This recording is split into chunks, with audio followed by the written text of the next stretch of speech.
All right, guys, let's talk bearings for a minute. Watching my other videos, if you guys follow along, you'll know that when it comes to bearings and electronics in particular, I always try to opt to go with a made in USA or somewhere along those lines for the quality of the parts, especially if these parts are going to be installed in a hard to get to replace area if they fail. What I have here are 3 throwout bearings.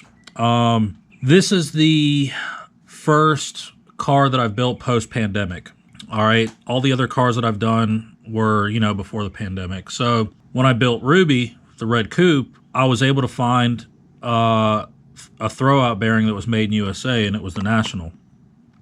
All right, most of your part stores would have house brand, and they were always made in China, but they always carried the National, and they happen to be made in USA. So that's what I opted to do on the left. Well, let's take a look at this. So this is the National.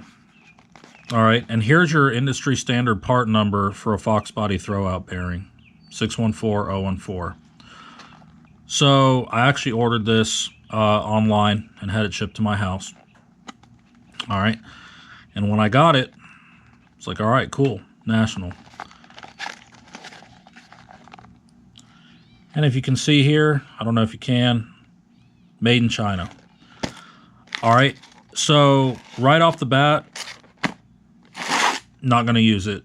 I decided to go to Napa, and I ordered this. It was out of stock. SKF makes very, very, very good bearings. They're one of the industry leaders. SKF, and NTN, Timken, so on and so forth have always been the best. Still a pretty good quality bearing. So I ordered this, went to the store, didn't even open the box. I said, you know what, let me, I'll take it. It's an SKF. I already know their quality. The other cross-reference part is N1714. So I get home and I decide to open it up to, check on it, to go to install it. And I'll show you what's in the box. Pretty good quality on the bearing side. It's still a self-aligning bearing. But if you'll notice,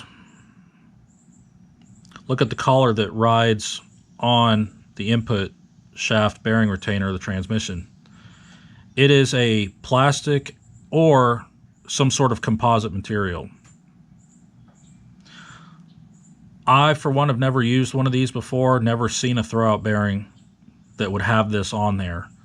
All right, so without immediately dismissing it, I did some research and found out that some of the higher-end European cars use this style of collar on their throwout bearings. And the reason being is that supposedly you install this with no grease, because if you have a steel collar, you have to grease the bearing retainer so it can slide on. Well, what happens is, in theory, is the clutch dust collects in the bell housing, swings around, and actually gets into the grease. And over time, the sliding back and forth will actually embed that clutch material into both the throwout bearing inner bore and also the bearing retainer on the transmission, causing the pitting that we normally see like on an early T5 with an aluminum bearing retainer. All right, so don't quote me on this. This is just what I have seen, because I have never used one of these before, but many are saying that you install these dry. All right, some people say, there's a couple in the minority that say you still grease these, but guys, the bearing itself is a pretty good piece. So the bearing itself from SKF is made in Brazil, and Brazil has a pretty good industrial sector. I actually trust some of their stuff. I've had good quality of parts come out of Brazil. But this right here creates quite a bit of uncertainty for me. Again, just because it's the first time I've ever seen something like this, and I'm not about to experiment on a 600 horsepower Dart 427. Just not going to do it. If I was going to experiment with it, it'd be on something else. But again, so there's an SKF one, and I believe the newer Federal Moguls come like this as well, because I've seen pictures of those when I looked for bearings. All right, so I'm not going to use this one either. Needless to say, it is very, very hard to find throwout bearings that are made in USA. Okay, not going to use this one. So what I opted to do was go to the dealership. Now, they didn't have them in stock, but they had them the next morning within a few hours. Just go with a factory Ford one. And I should have, just trusted my instinct, but made in USA. And what I will show you too, guys, also is the sheer weight of this bearing. Steel collar, right? Just like the National. This bearing is probably 30% to 50% heavier than that all metal bearing from National, from China. So the lesson here is, if you're going to do these clutch jobs, you can do them however you want. You can use whatever bearing you want. It's your car. You do what you want. My recommendation is spend the extra bucks to get the OEM made in USA bearing as long as they're available. What I may do is buy a few of these and put them on the shelf. And, because there's going to come points in time where everything eventually fails. I mean, it's just inevitable. So all of these will fail. The likelihood of this bearing failing as soon as that one from National, extremely, extremely low. So also on this note, we're talking about Ford bearings here. When looking on, I believe it was LMR's site, I saw the Ford Racing HD throwout bearing, and I believe there were a couple comments that showed that when they purchased that performance bearing, that Ford performance bearing, when they pulled it out of the box, it was made in China. So, and they're paying more there, and that bearing is more than this from LMR's site. I would have went to LMR, but I needed it sooner, so that's why I went to the dealer. So I paid a little more from the dealer than LMR, but I had it, the next morning. So that's what I wanted to run by you guys. I'm getting ready to put this engine in, and the lesson here is to spend a little more money up front to have a little more security and longevity out of your parts. Unless you like taking transmissions in and out every 2 weeks or every month to replace these things. That's not where I'm at. So just wanted to give basically a PSA, because we're a pretty tight-knit community, us Fox Body guys, and I want to look out for everybody, especially, the new guys coming in. I had a lot of learning curves 25 years ago when I got into these cars. And if I can prevent somebody from going through any headaches that I went through, that's my goal. So if they can do it right the first time and enjoy these cars instead of getting frustrated at them and selling them or what have you, that's my ultimate goal with these videos. All that being said, guys, you can source these early gen made in USA bearings online from some of the auction sites. And that's what I've chosen to do, being that now that we know that you can't find these things at the quality they used to. That's just my opinion. I chose to go ahead and gather up some spares, and what I want to do is show you a couple that I was able to find online at these online auction sites, if you know what I mean, that tend to be made in USA. I have 3 of the same here. Now, they're all going to have the standard industry, or the industry standard part number, the 614014. This is a PTC bearings. Contents made in USA unless indicated below, so nothing's said there, so we know we're good. I've checked all these bearings, they're all the same. 3 of the same here. This one right here, same thing, 614014 with a cross reference of CT24HS. This one is also made in USA. It's stamped on the bearing itself. I'm not going to go through it and open it up, but you get the idea. This one is a Federal Mogul, 614014. I don't know if you can see that. Made in USA. There's a few of these online, and I was able to get a good deal on a early gen or old school original Ford bearing made in USA. So those are just some examples of some of the ones you can find online. I would highly recommend going this route other than buying a brand new Chinese one.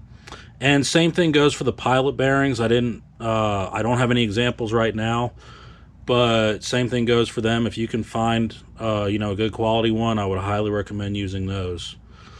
Now let's change gears, no pun intended, and talk clutch cables. Clutch cables are another problem here recently. As far as I'm concerned, what I used to do, before the pandemic, is that I would always go to Maximum Motorsports and get their clutch cable kit. They had a really good clutch cable kit. I'm 99% sure it was an OEM Ford cable that they would modify, the bushing where it mounts the firewall for the later gen cars. I think it's a 99 to 04 cable they used. Don't quote me on that, but I'm pretty sure that's what it was. And so they would take off the bushing, which I will show you how to do here, and it would give you some kind of parts to modify it to work on a Fox body. And I've used those cables on all my cars. Of course, now that I'm building the blue car, I go to find a cable and I can't find a Maximum Motorsports cable because it's out of stock. And doing some research, Ford discontinued these cables. Those of you who have been in the Fox body game for a long time, and even now more so recently, using these aftermarket, now this is a factory Ford one, I'm going to go over it, but using some of these aftermarket adjustable clutch cables, guys, I've had plenty of experiences back in the day with snapping clutch cables, aftermarket ones, the made in China, made in Taiwan. I mean, they've left me on the side of the road probably more than anything, more than TFI modules, is clutch cables, inferior clutch cables. So what I want to do is I want to show you the clutch cable. If you can find these are the ones to use in your Fox body. This is a factory Ford one. This is the part number that you're going to want to look for, XR3Z 7535-CA. This part number is the OEM clutch cable that came in the 99 to 04 cars. So they're going to be a little longer. I believe they're 71 inches long. However, much better quality cable. It's factory. However, there's one caveat. You're going to have to adjust where it goes into our firewall adjusters, because there's a bushing there that would mount on the stock firewall for a 99 to 04 car, so it's going to have to be removed. But the sheath, the wire rope cable, everything is just a lot better quality than the aftermarket ones. So I'm going to pull this out of the bag and show you what I'm talking about, and we'll go from there. And here's the clutch cable out of the bag. This is the bushing that I'm talking about. Now it comes off as it comes off in a couple pieces. The 2-bolt mounting flange, and then this after bushing with these 2 prongs, that comes off. So all you're going to be left with is basically this part of the cable on the sheath and the end. You want to keep this, and then obviously the wire rope cable that protrudes through this whole bushing mechanism right here. What I'm going to do is I'm going to remove this. You just have to be creative on how you remove this. But what I'm going to do is once I remove The parts that you see here, you'll see with what I'm left with, and that is what you can use to slide into the firewall adjuster that you're going to be using. So here's a close-up of the firewall end of the cable, and what you'll notice is you have this steel mounting plate, and it's pressed on by basically an inverse star castle nut, if you will. So what you're going to want to do is take a fine blade, flat blade screwdriver, or anything you can to pick each one of those, and all you have to do is pick a couple of them in the upward position. And once you do that, it'll loosen this plate up. The plate will slide off. So let me go ahead and do that, and I'll show you what it looks like. So as you can tell, this inverted star nut, all I did was bend the tabs in reverse, and it's starting to come off. So this is how you'll take this off, and now your plate can slide off. So now you're left with this portion right here. It's got 2 fingers, so let me tackle this, and I'll show you what we're left with. You have 2 fingers, 180 out from each other. I'm just going to take some wire cutters, cut these off. Common knowledge, you would think you could just slide this bushing over this wire rope and be done with it. Fact is, you can't though. Why? Because inside this bore right here, about halfway down, the bore tapers down to a diameter that is smaller than the flange on the hooked part where it goes on the quadrant itself. So this won't slide through this bushing. So what you're gonna have to do is split this bushing any way you can. So I'm just gonna take some wire cutters and be real careful about this, because you do not wanna nick any of these strands, because that's the integrity of your cable. So make sure your wire rope stays intact, but you wanna split this plastic bushing and then spread it apart and then pull out. So obviously after cutting the ears off, you can spin this around, and it's gonna spin around this interior bushing, and then it comes off. But this is what I'm talking about. You can't slide this off of the cable. So I've started splitting this plastic bushing. A couple more tries with the wire cutters, and this thing will split, and then I'll spread it open, and I'll be able to go over this wire rope, and then I'll show you what to do next. And here it is off the cable. And what I've done is I just took some snap ring pliers, spread this apart, and then pulled this down over the cable, and now it's free. Now I'm going to remove this bushing, and I'm going to show you what needs to be done here, and after that we'll be done. It'll be ready to install. Now that those 2 pieces are off, you're going to want to go to the parts store and just get some fuel injection hose.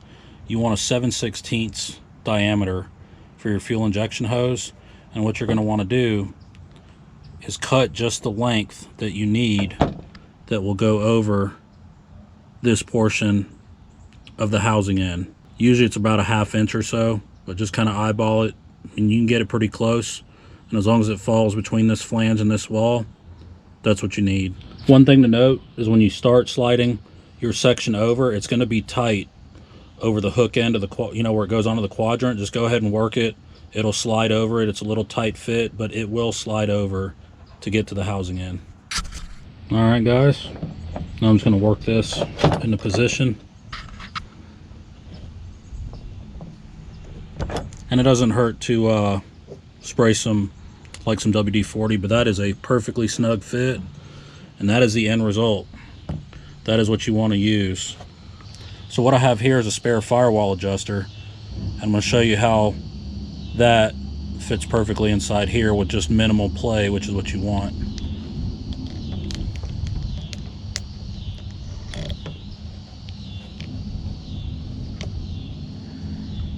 And there it is. Just a little bit of resistance. So that's how it's going to work. This cable is now good to use in a Fox body, and you'll have all the security. You can sleep well at night, that this thing is not going to snap on you. But this is what I do, guys. If you guys can find these online, I highly recommend buying them. I gave you the part number earlier, but once again, I can leave it here for you. This bracket right here, I'm just going to go ahead and remove this bracket. This cable is actually going to be a spare cable. When I did find the one that I put in the blue car, the gentleman had a few available. I went ahead and picked up a few for future projects. Now that I know that I can't get these things, I went ahead and stocked up. But you can find these. They are discontinued from Ford. But again, if you can find the original one, go ahead and buy one and modify it yourself. Otherwise, the chances of being stuck on the side of the road with a snapped inferior clutch cable, the risk goes up substantially. Now, I will say I have heard good things about the Steeda cable. I've heard that's the best one out of all the aftermarket ones.